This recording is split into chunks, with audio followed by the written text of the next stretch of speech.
Mene atau lomba kayak IE, paper atau kayak investment alliance pasti kayak kelihatan lah orang-orang itu aja gitu sebenarnya. Yeah. Sampai bikin grup WA. Enggak. Sering ketemu. Enggak. Halo sobat FEB. 1 2 3 korek. Selamat datang di Explore.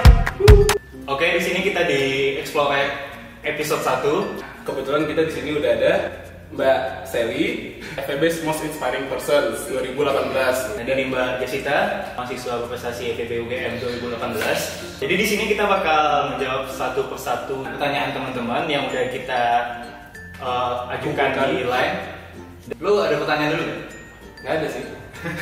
Awal mula ikut lomba di FEB itu lomba apa dan kenapa pengen ikut itu, kayak awal dari segalanya gitu? Banget ya pertanyaannya. Lomba pertama aku itu kayaknya 2016, terus itu Youth Economic Conference yang ada ini Magama. Itu lomba ekonomi pertama aku sih, itu kayak semacam paper terus conference gitu. Aku 2017 semester 2, aku lombanya nggak ada hubungannya sama Mene ataupun FEB, malah aku lomba tuh lomba jurnalistik di UI. Wih, gila. Pertanyaan pertama itu ada dari Edgar Vidyatama. Wah, pertanyaan mau tanya dong mbak sekalian, gimana cara ngadepin dosen yang zong? Hehehe. Kalau aku sih gimana ya, aku tuh selalu punya mindset kalau misalnya dosen tuh nggak ada yang zong gitu loh. Aku cuma orang yang sangat ngefans gitu lah ini sama dosen. Aku sangat respect mereka gitu. Aku dosen tuh segimana pun orang bilang tuh tetap mereka tuh pasti there is something interesting yang mereka bisa tawarin kamu. Jangan kamu punya positive mindset kayak gitu, kamu nggak akan menjalani kuliah dengan beban. Kalau kamu awal udah bilang ini dosen zong, ini kamu gimana mau niat kuliah? Kalau kamu optimistik, kamu percaya kalau misalnya semua dosen tuh pasti ada something interesting buat mereka yang bakal tawarin ke kamu, pasti kamu lebih niat buat ngedengerin mereka gitu lah. Jadi to me personally gak ada dosen zong. Tergantung mindset ya. Iya benar. Sama tergantung how you respect others. Kalau Mbak Sally gimana? Saya nggak Mbak. Kalau aku gini, kalau sebenarnya ada stigma pasti dosen zong itu karena kamu masih mikirin apa yang orang lain pikirin gitu. Kamu masih percaya dengan omongan orang lain tentang dosen itu, padahal kamu coba deh kamu bayangin, aku kadang-kadang bayangin sebagai dosennya itu sendiri. Kamu dibilangin kalau dosen itu zong, gimana tuh perasaan kamu? Iya sih. Gitu. Terus makanya aku juga sebenarnya aku juga awal-awal mungkin pertama-tama itu juga masih kepengaruh gitu loh, kayak wah ini dosen zong, terus aku kayak waktu KRS tuh menghindari itu banget gitu. Terus ada somehow aku mengalami kayak mendapat dosen yang bukan targetku gitu, yang orang bilang itu zong. Ternyata maksudnya aku jadi ngerasa apa ya, jadi kayak bener gak sih sebenarnya dosen itu zong gitu. Terus makanya sebenarnya intinya yang bikin dosen itu zong itu kadang-kadang kamu sendiri. Dari Yama Wijaya. Wah, Menurut Mbak nih, seberapa penting sih kegiatan berorganisasi pada saat jadi mahasiswa? Dan kondisi seperti apa yang bisa dikatakan berorganisasi menjadi baik untuk mahasiswa?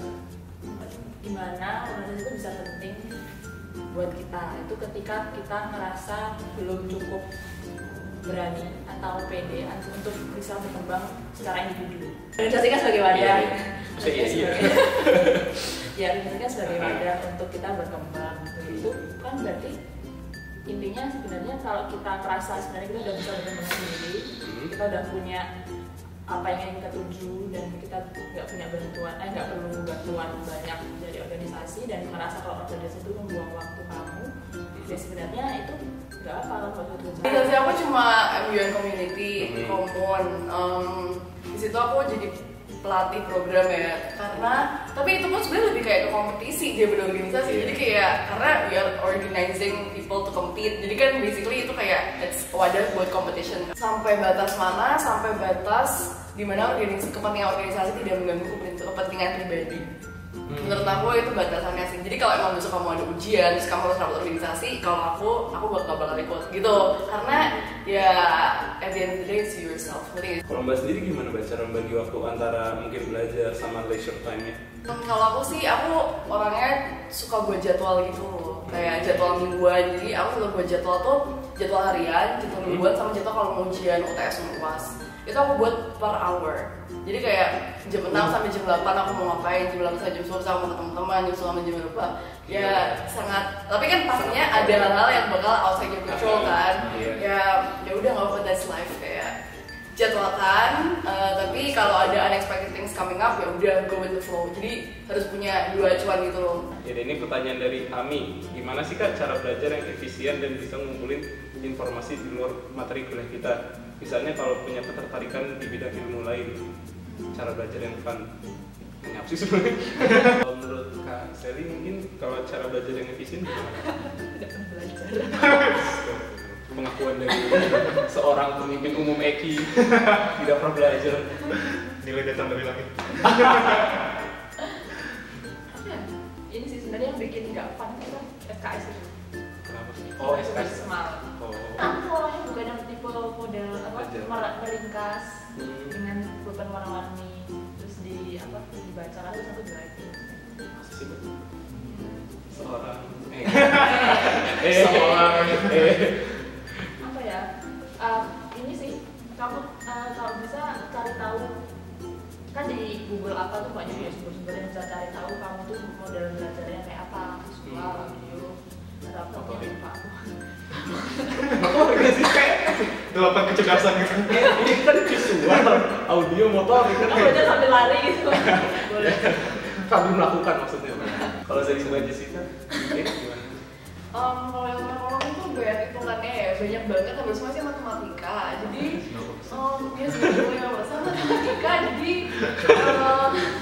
kayaknya kalau misalnya aku bedain sih kualitatif sama kuantitatif. Kalau misalnya kualitatif lagi tentang teori-teori itu, ya otomatis harus baca sebelum kelas. Terus aku tuh sebenarnya auditori kan, jadi aku tuh sangat mengingat apa yang dosen omongin. Jadi pas aku lagi ujian tuh aku bisa recall apa yang mereka omongin gitu tuh kayak putar lagi di otak aku gitu. Jadi aku mungkin 50% dari baca sebelum sama, maksudnya critical point aku tuh dibaca sebelum sama di kelas. Makanya di kelas aku kalau duduk depan udah selalu nyatet karena 50% agak sih bahkan lebih 70% tuh dari situ.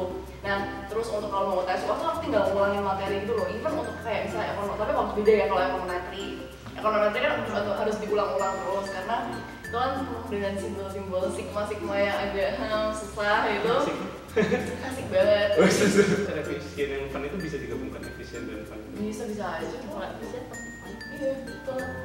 Karena kita udah nemuin pattern kita sendiri, terus kita efisien kan berarti ada outputnya jelas gitu, misalkan hasilnya sesuai yang kita harapkan, itu kan berarti itu sesuatu funnya kan tuh kita achieve something.